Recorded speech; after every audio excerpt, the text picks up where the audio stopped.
各位朋友大家好，今日我想同大家分享一個老火湯食譜，呢個就係金蟲草螺片湯。廣東人話齋，無湯不成宴。飲湯對我哋嚟講，唔單止係習慣，更係順應天時嘅養生智慧。我自己都好喜歡煲湯飲，有時我會自己買材料嚟配搭，又或者去超市買啲現成配搭好嘅新鮮湯包。而屋企通常都會買定一啲乾湯包，隨時都可以煲嚟飲，非常方便。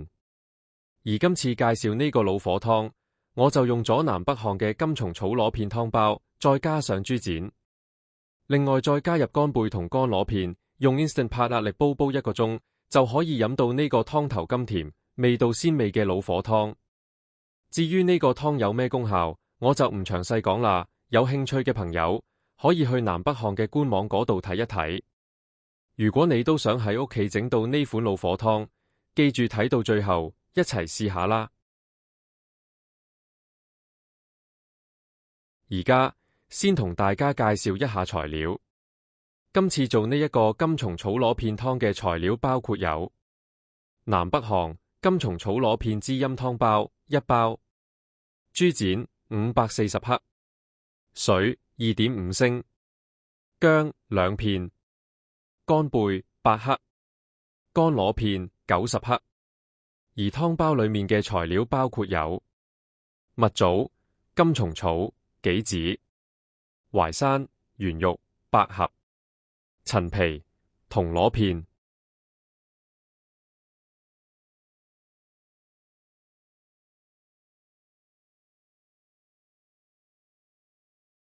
我哋首先將湯包裏面啲材料攞出嚟，然後清洗乾淨。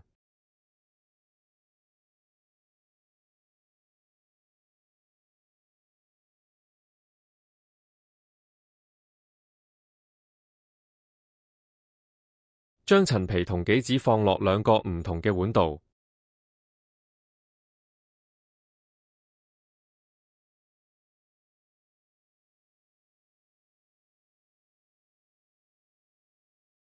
將湯包裏面嘅材料全部用水浸30分鐘備用，但螺片就唔需要浸。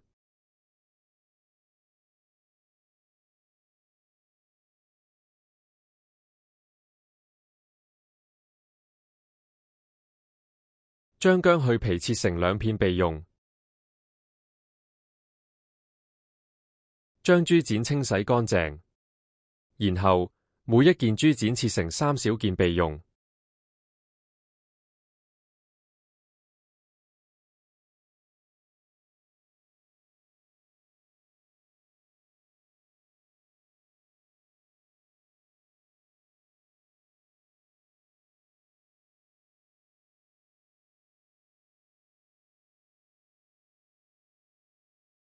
將1公升水放入煲裏面煲滾，然後將所有螺片放入煲裏面煮5分鐘。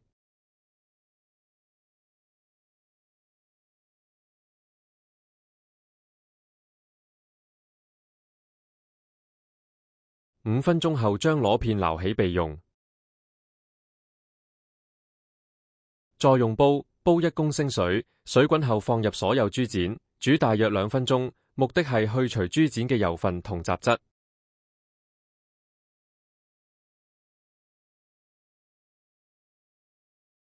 2分鐘後，將豬展撈起備用。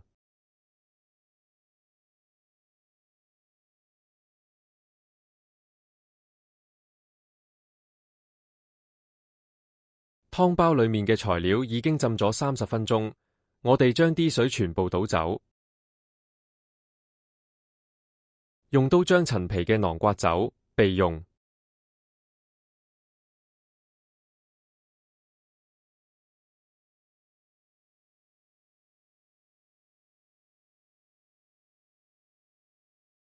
將2.5公升嘅水加入壓力煲裏面，再加入2片薑同8克嘅乾貝。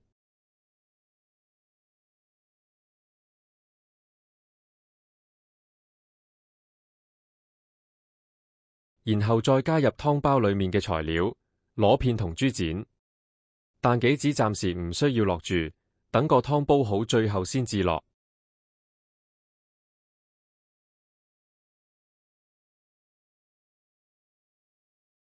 蓋上壓力煲蓋，喺壓力煲按湯掣，煲60分鐘。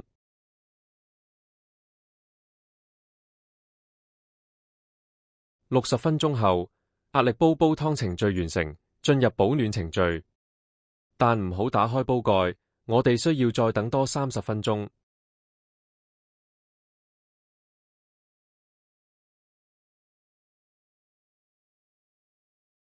30分鐘後，按一下保暖掣，保暖掣燈熄滅。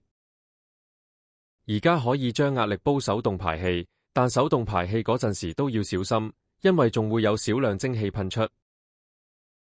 排氣完成後，打開壓力煲煲蓋，加入杞子，然後蓋好煲蓋。喺壓力煲度按炒掣，煮10分鐘。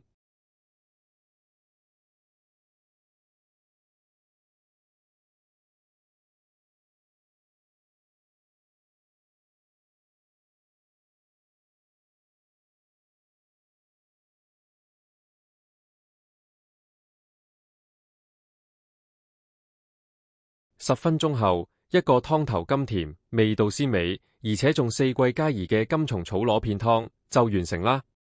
有時間嘅話，大家都不妨試一試。如果大家鍾意呢條片，記得留言、分享、按讚同訂閱。我會繼續同大家分享更多美味嘅食譜。多謝大家收睇，再見。